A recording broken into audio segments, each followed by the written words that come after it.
हमारी लड़ाई आतंकवाद और आतंकवादियों के खिलाफ थी, पर अफसोस इस बात का है कि पाकिस्तानी सेना ने आतंकवादियों का साथ देना उचित समझा।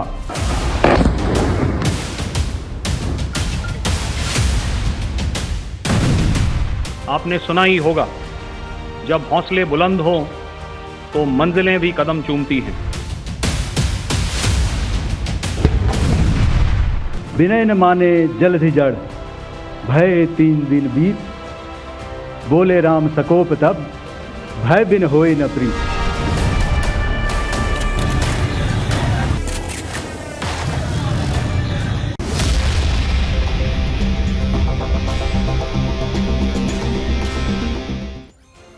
नमस्कार, मैं हूं रंजीत कुमार और शुरू हो चुका है देश का मूड मीटर।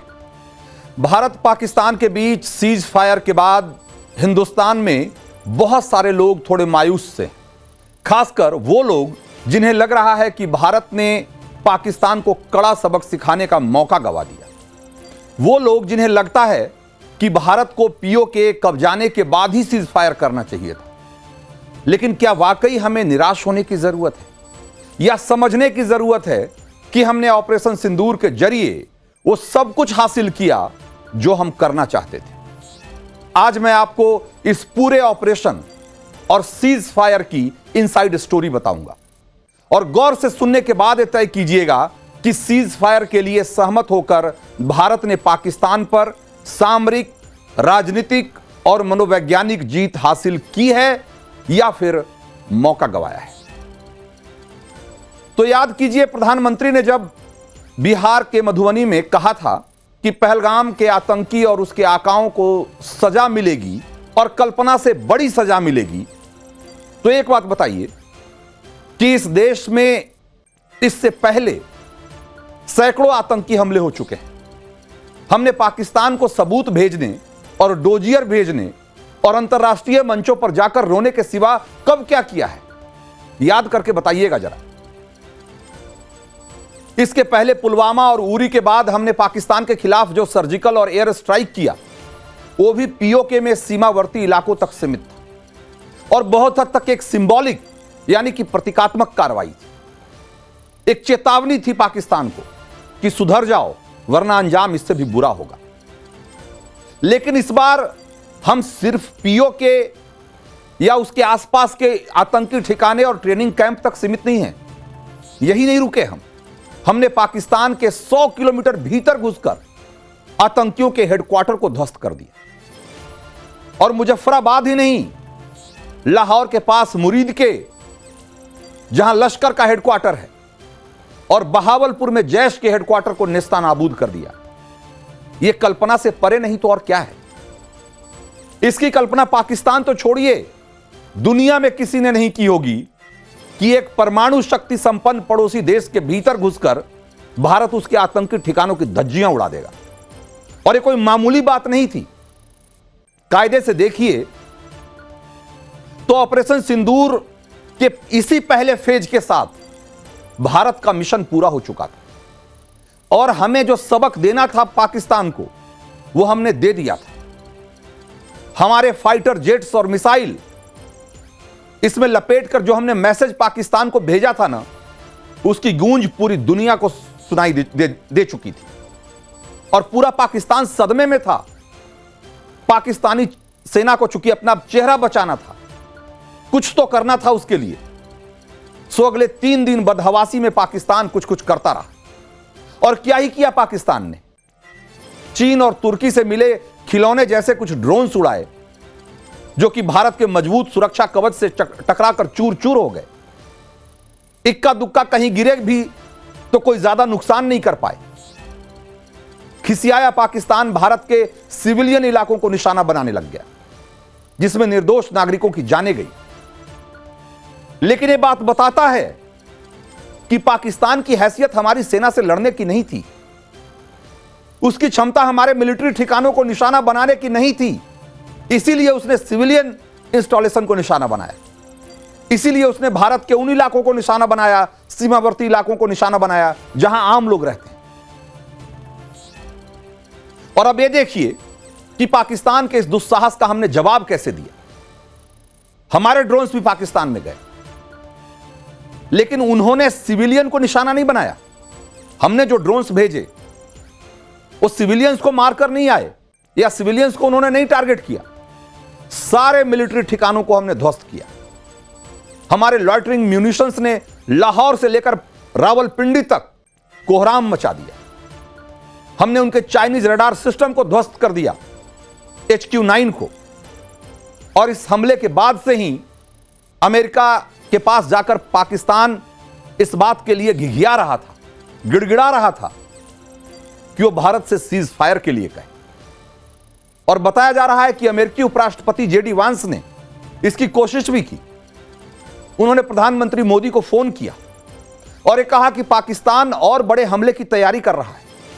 अमेरिका ये सोच रहा था कि ऐसा करके वो भारत पर दबाव बना लेगा, वो प्रधानमंत्री पर दबाव बना लेगा, उनको इस बात के लिए राजी कर लेगा कि हम एक तरफा सीज फायर कर दें।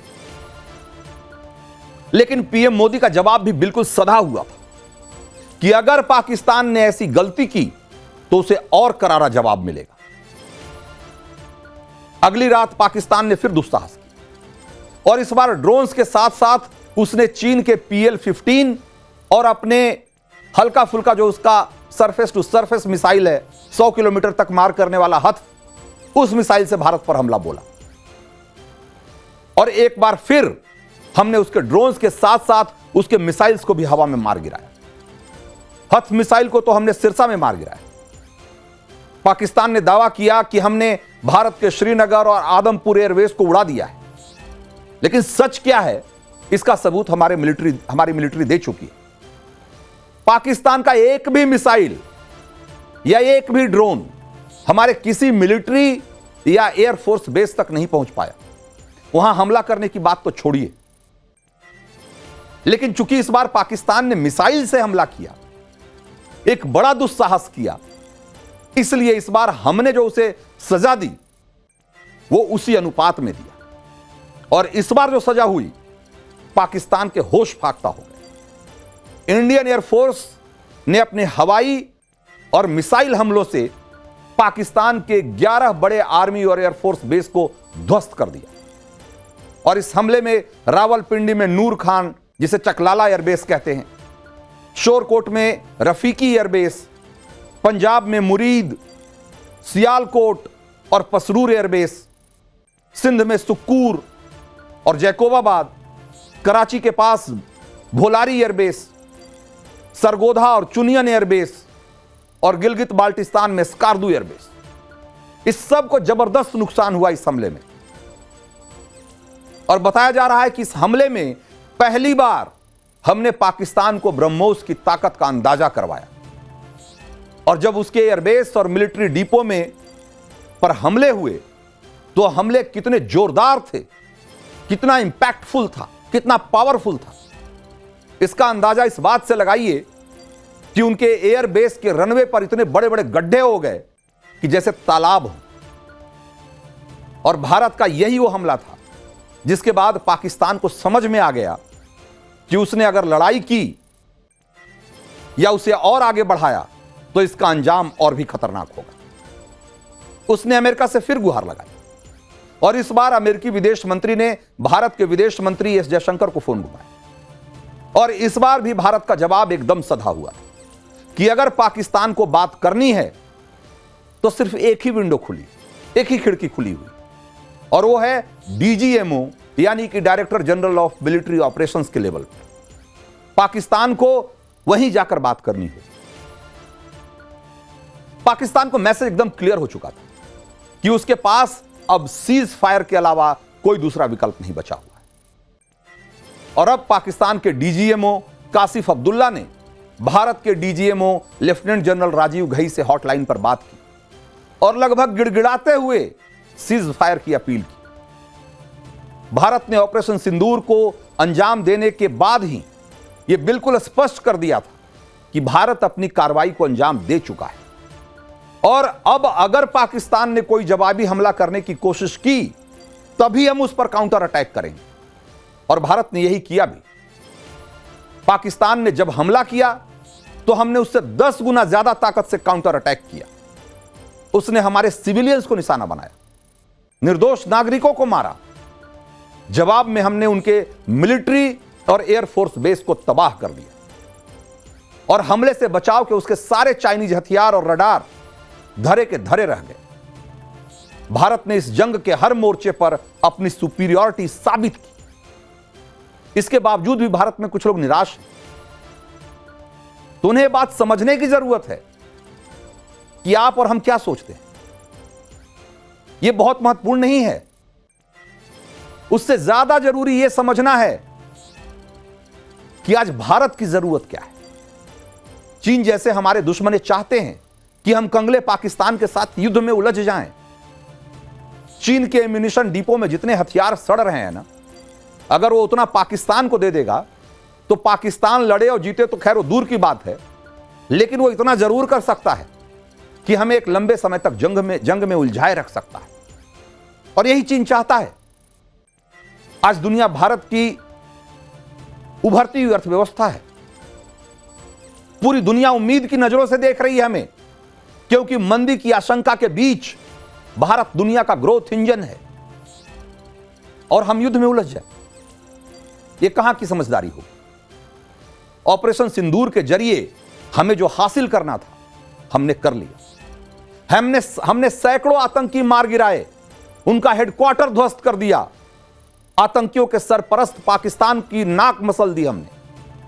और पाकिस्तान के दोस्त चीन और टर्की को भी कैसे बता दिया कि तुम्हारा फुस पटाखा भारत के सामने कहीं टिकेगा नहीं। ये हम आगे आपको बताएंगे और विस्तार से थोड़ा। फिर आतंक की हर घटना को हम जंग का ऐलान मानेंगे और हर घटना के बाद पाकिस्तान की सजा बढ़ती जाएगी। यह भी हमने लाउड एंड क्लियर मैसेज दिया। अब आप खुद तय कीजिए कि इस जीत का जश्न मनाना है या पीओ के नहीं कब्जा पाने का मलाल मनाते रहना। तो इतना सब कुछ होने के बाद भी पाकिस्तान एक बेशर्म मुल्क है। उसके नेता और सेना के अधिकारी, उनके चेहरे लाल हुए पड़े हैं, इतनी जोरदार थप्पड़ पड़ी है, लेकिन वो बेशर्म है। वो मेकअप करके आपके सामने आ रहे हैं और बता रहे हैं कि हमने ये कर दिया, वो कर दिया, हिंदुस्तान का 70% सिस्टम खराब कर दिया। आज जो तीनों सेनाओं की साझा प्रेस कॉन्फ्रेंस हुई ना, उसको भी जरा गौर से सुनना चाहिए कि पाकिस्तान ने जो हवा बना रखा था कि उसकी पीठ पर चीन है, उसके साथ तुर्की है, उसके दोनों हमदर्द भारतीय सूरवीरों के शौर्य के सामने पानी मांग रहे हैं। पाकिस्तान के लिए वो होगा कोई हाई फाई चीनी मारक मिसाइल, लेकिन हमारे लिए आज जो जमीन पर पड़ा हुआ मलबा है, इससे ज्यादा कुछ नहीं। पाकिस्तान ने चाइनीज मिसाइल मारी और हमारे स्वदेशी आकाश एयर डिफेंस सिस्टम ने उसे हवा में ही ढेर कर दिया। इसीलिए इस जंग में भारत ने न सिर्फ पाकिस्तान को हराया है, बल्कि चीन की फर्जी तकनीक की भी पोल खोल कर रख दी।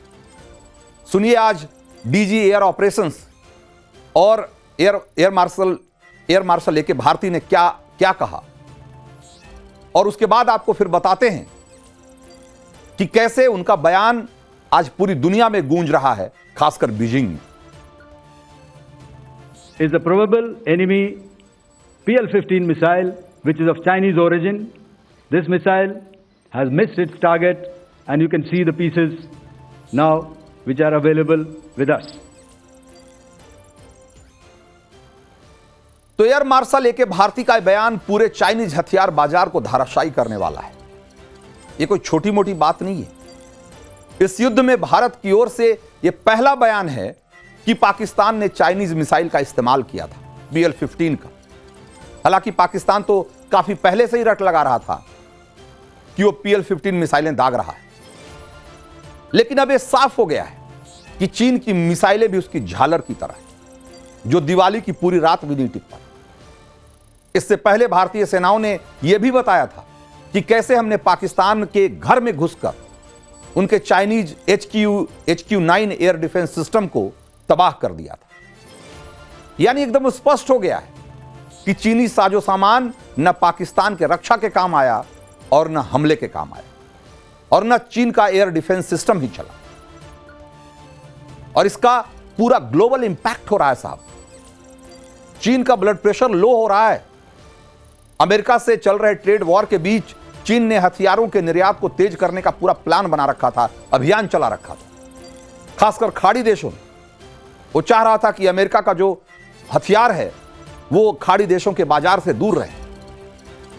और इस इलाके में अभी पश्चिमी देशों की कंपनियों का आर्म्स मार्केट पे कब्जा है। चीन चाहता था कि इनको अब अपना माल बेचा जाए, लेकिन भारत ने उसकी मिसाइल और एयर डिफेंस सिस्टम को तबाह जिस तरीके से किया है, तो ये एयर डिफेंस और मिसाइल तबाह नहीं हुए चीन की, चीन के हथियारों का पूरा बाजार तबाह हो गया। चीन ने अपनी इस मिसाइल को कभी युद्ध में टेस्ट नहीं किया था और ये पहला मौका था। और दुनिया को ये पता लग गया कि चीन का माल 2 कौड़ी का है। और आपको ये भी बता दें कि चीन की ये मिसाइल भी चोरी की मिसाइल है। दरअसल 90 के दशक में चीन और इजराइल ने रक्षा क्षेत्र में मिलकर साथ काम करने की शुरुआत की थी। तो दोनों के बीच करार तो बहुत ज्यादा नहीं चला, लेकिन इसी बीच इजरायलियों की जो डेवलप की गई तकनीक थी वो चीनियों ने चुरा लिया और जंग के मैदान में वही चोरी का माल जो है वो चाइनीज लेकर आए थे। और उसका क्या हश्र हुआ वो आपके सामने है। तो हारा पाकिस्तान है, लेकिन मुंह छिपा रहा है चीन। चीन के साथ साथ उसका एक और दोस्त है पाकिस्तान का, जिसकी हेकड़ी इस युद्ध में निकल गई है। नाम है तुर्की। मुस्लिम वर्ल्ड का नया खलीफा बनने का फितूर तुर्की के सिर पर सवार है। इसीलिए झोली भर भर के तुर्की ने पाकिस्तान को ड्रोन दिए और पाकिस्तान ने जंग के मैदान में वही सारे ड्रोन्स भारत की ओर उड़ाए। लेकिन वो सारे के सारे ड्रोन वो एक तरीके से शादी वाले ड्रोन निकले साहब। यानी कि ऐसे ड्रोन जिसे आप शादी वगैरह में देखते हैं ना, उड़ाते हैं, वीडियो बनवाते हैं, उस तरह के ड्रोन थे। अमेजॉन और फ्लिपकार्ट पर कुछ हजार रुपए में मिलने वाले जो खिलौने वाले ड्रोन होते हैं ना, उससे ज्यादा औकात उसकी साबित नहीं होती। सुनिए जरा एयर मार्शल भारती को कि कैसे तुर्की का ड्रोन हमारे एयर डिफेंस सिस्टम के सामने, हमारे एंटी ड्रोन सिस्टम के सामने एकदम 2 कौड़ी का साबित हुआ। यह drones are of Turkish origin. और जहां तक ये टर्किश ड्रोन्स का सवाल है, आपने देखा किस तरह के रेकेज यहाँ पे फोटोग्राफ्स हमने दिखाए हैं। चाहे वो टर्किश ड्रोन्स हो या और कहीं के भी ड्रोन्स हो, हमारे काउंटर यूएस सिस्टम्स, हमारे ट्रेन्ड एयर डिफेंस ऑपरेटर्स पूरी तरह सक्षम हैं। और हमारी देश की जो इंडिजिनस कैपेबिलिटी है काउंटर यूएस के लिए, उसने दिखा दिया है कि चाहे किसी भी तरह की टेक्नोलॉजी आ जाए, हम उसको काउंटर करने के लिए तैयार हैं।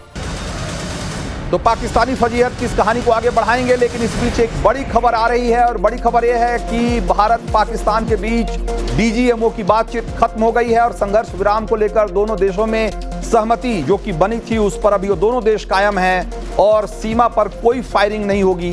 ऐसा इस सूत्रों के हवाले से जो खबर आ रही है उसके मुताबिक दोनों देशों के बीच ये सहमति बन गई है कि जो बॉर्डर पे फायरिंग हो रही थी अब वो भी पूरी तरीके से रोक दी जाएगी और नागरिकों को निशाना नहीं बनाया जाएगा, जो सबसे महत्वपूर्ण बात है। क्योंकि पाकिस्तान जो कि भारतीय सेना के सामने टिक तो नहीं पा रहा था और भारतीय फौज का वो बाल बाका नहीं कर पा रहा था, वो खिसियाहट में भारतीय जो नागरिकों को निशाना बना रहा था, सिविलियन एरिया में जो फायरिंग कर रहा था, शेलिंग कर रहा था, उसको भी उसे तुरंत बंद करना पड़ेगा और ड्रोन की कोई घुसपैठ नहीं होनी चाहिए। बहुत स्पष्ट शब्दों में भारत ने कह दिया है पाकिस्तान के डीजीएमओ को, और घुसपैठ पर जीरो टॉलरेंस की नीति जारी रहेगी भारत की।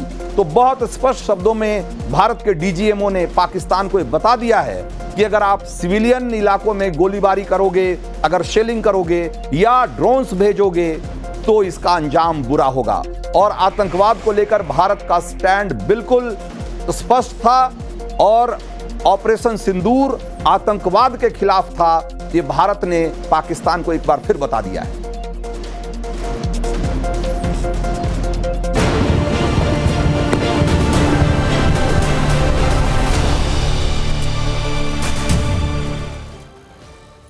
और अब बात भारत के एक और विजेता की। ऑपरेशन सिंदूर में भारत के प्रचंड पराक्रम ने पाकिस्तान के जेहन में मिसाइल की तरह एक नाम को अंदर तक धंसा दिया है और वो नाम है आकाश मिसाइल डिफेंस सिस्टम। जो सतह से हवा में मार करने वाला डिफेंस सिस्टम है और आकाश भारत में एयर डिफेंस का वो विध्वंसक हथियार है जिसने पाकिस्तान और चीन समेत पूरी दुनिया को चौंकाया है। इस युद्ध में पाकिस्तान की अंदर खाने मदद करने वाले देशों को एक तरीके से सहमा दिया है। उन्हें इजराइल के आयरन डोम की याद दिला दी है जिसने हमास की तरफ से सैकड़ों की तादाद में मारे गए रॉकेट और मिसाइलों को हवा में ही मार गिराया था। आकाश मिसाइल डिफेंस सिस्टम कैसे भारत का आयरन डोम बनकर उभरा, देश का मूड मीटर में अब उसकी इनसाइड रिपोर्ट। वो अनसुनी कहानियां जिसने आकाश मिसाइल को दुनिया का the best medium range missile defence system बनाया।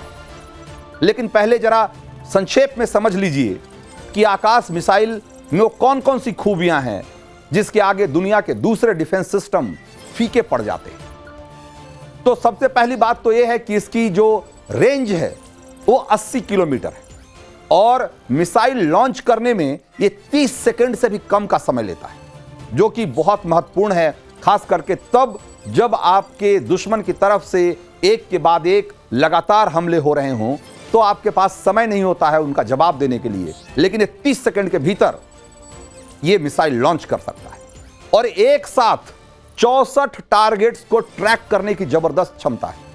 यानी कि दुश्मन की तरफ से हो रहे मल्टीपल अटैक्स को ट्रैक कर सकता है और उनको सबको इंगेज कर सकता है। एक बार में एक साथ 12 टारगेट पर हमले कर सकता है। यानी कि 12-12 के सेट में वो मल्टीपल टारगेट्स को न सिर्फ उसको ट्रैक कर सकता है बल्कि उसको टारगेट भी कर सकता है। आकाश मिसाइल का विस्फोटक पेलोड 60 किलोग्राम का होता है और ये 3000 किलोमीटर प्रति घंटे की रफ्तार से हमला करता है। यानी इसकी गति आवाज की रफ्तार से 2.5 गुना तेज है। मशीन इंटेलिजेंस इतना जबरदस्त है कि इमरजेंसी के हिसाब से यह टारगेट पर क्विक मूवमेंट करता है और मैनूवर कर सकता है।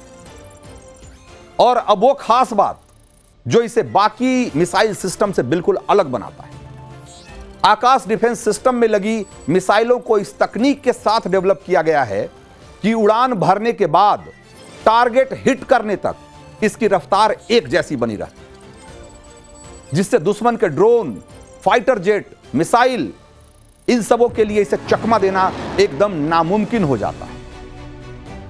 दुनिया में और भी बहुत सारे एयर डिफेंस सिस्टम हैं, लेकिन उनकी मिसाइलें धीरे धीरे उनकी रफ्तार कम होने लगती है और इसी का फायदा उठाकर जो फाइटर प्लेन होते हैं वो बच निकलते हैं। लेकिन एक ही टारगेट पर back to back 2 missile launch करने की जो इसकी क्षमता है वो भी इसे बाकी दुनिया के जो दूसरे डिफेंस सिस्टम है, मिसाइल डिफेंस सिस्टम है, उससे अलग बनाते हैं। और वो इसलिए क्योंकि अगर एक मिसाइल से आप बच भी गए तो दूसरा मिसाइल आपको बचकर भागने नहीं देगा। और यही वजह है कि आकाश मिसाइल डिफेंस सिस्टम का जो सक्सेस रेट है वो 90% है।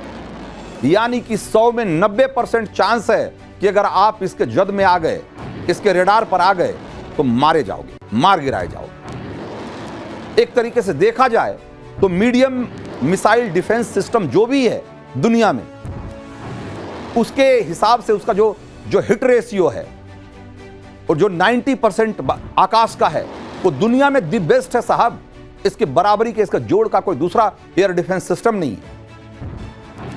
और आकाश ने अपनी इन खासियतों की लाइव गवाही 8 और 9 मई की दरमियानी रात में दी थी, जिसे पूरी दुनिया ने देखा। अब आपको वीडियो दिखा रहे हैं, जरा गौर से देखिए। ये वीडियो उसी रात का है। रात का घना अंधेरा है, आसमान में सैकड़ों की तादाद में दिख रही जो चमकीली चीजें दिख रही है आपको, ये पाकिस्तानी ड्रोन अटैक का विजुअल है। आसमान में उड़ते तुर्की का याह्या और 80 गार्ड सोंगर ड्रोन है, जिन्हें 45 किलो विस्फोटक बांधकर भारत की तरफ उड़ाया गया। उस रात पाकिस्तान ने 1-2 नहीं, ऐसे 400 ड्रोन्स को विस्फोटकों से लैस करके भारत पर हमला बोला। और इनके निशाने पर कौन कौन से शहर थे भारत के? श्रीनगर, जम्मू, पठानकोट, अमृतसर, चंडीगढ़, 15 शहर थे ऐसे। करीब 300 टारगेट थे और पाकिस्तान को यह उम्मीद थी कि उनका ड्रोन हमला भारत को दहला देगा, लेकिन हुआ ठीक उल्टा। जम्मू कश्मीर में एलओसी से लेकर राजस्थान, पंजाब और गुजरात के सरहदी इलाकों में करीब 15 जगहों पर आकाश मिसाइल डिफेंस सिस्टम तैनात थे और पाकिस्तान की सीमा से भारत के एयर स्पेस में दुश्मन के ड्रोन्स के घुसते ही ये सारे एक्टिव हो गए थे और उन्हें आसमान में ही एक एक करके मार गिराने लगे।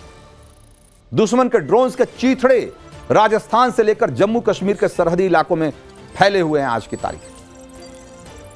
और आपको यहां भारत की सेना का एक बयान भी सुनना चाहिए, फिर आपको अंदाजा होगा कि किस तरीके से हमारे आकाश एयर डिफेंस सिस्टम ने पाकिस्तान के मंसूबों की धज्जियां उड़ा दी।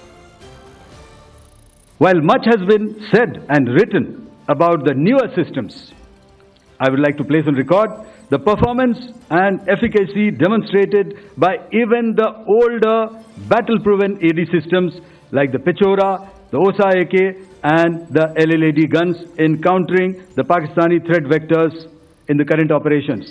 They were all modern generations, but these battle-proven systems stood the test of time and took them on head-on. Another highlight has been the stellar performance of the indigenous air defense weapon system like the Akash system.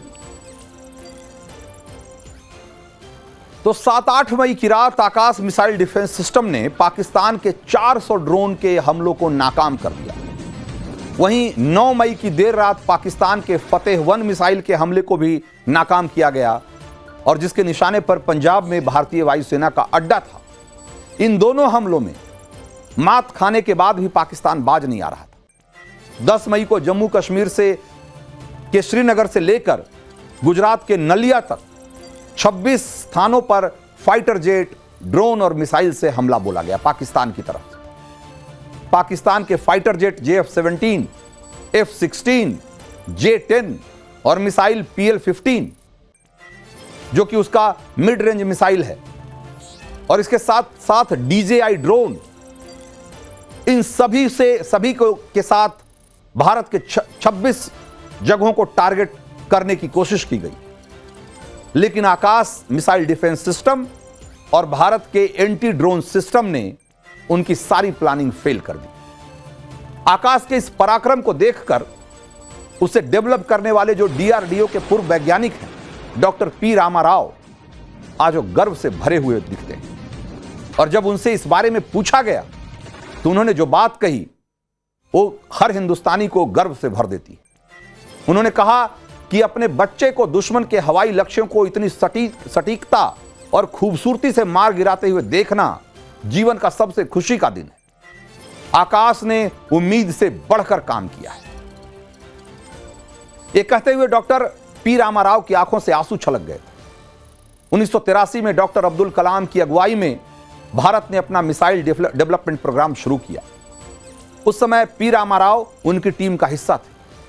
Doctor कलाम ने 1993 में आकाश project की जिम्मेदारी उनको सौंपी और अगले 15 सालों में डॉक्टर P रामाराव ने इतनी कड़ी मेहनत की और आकाश को ताकत दी जिसकी वाहवाही आज पूरी दुनिया कर रही है। भारतीय सेना शुरुआत में इस एयर डिफेंस सिस्टम को अपने बेड़े में शामिल करने को लेकर हिचकिचा रही, जबकि इस मिसाइल को उन्होंने अपने सहयोगियों के साथ मिलकर ड्रोन, मिसाइल, हेलीकॉप्टर और अमेरिका में निर्मित सुपरसोनिक F-16 जैसे लड़ाकू विमानों को रोकने के लिए डिजाइन किया। लेकिन आज दुनिया में इस मिसाइल डिफेंस सिस्टम की खरीद के लिए मारामारी मची हुई। आकाश मिसाइल डिफेंस सिस्टम में 4 लॉन्चर हैं और हर लॉन्चर में 3-3 मिसाइलें लगी होती है, यानी कुल 12 मिसाइल। ये फायर एंड फॉरगेट मोड में काम करती है, यानी फायर करके निश्चिंत हो जाइए, टारगेट हिट होकर रहेगा, क्योंकि ये टारगेट का तब तक पीछा करता है जब तक कि उसको मार नहीं गिराता है। भारत का आकाश सिस्टम इतना ताकतवर है कि इसको 6000 करोड़ रुपए में आर्मेनिया को निर्यात किया गया है और आर्मेनिया ने अजरबैजान की सीमा पर इसे तैनात किया हुआ है।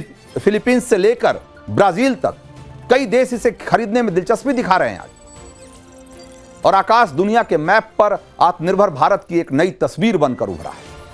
और यह सिर्फ एक एयर डिफेंस सिस्टम नहीं है, यह दुश्मनों के लिए एक संदेश है। और संदेश क्या है? भारत को अगर छेड़ोगे तो जवाब देने में देरी नहीं करेगा। और इस सब के पीछे प्रधानमंत्री नरेंद्र मोदी की दूरदर्शी सोच है और यह नए भारत का संकल्प है।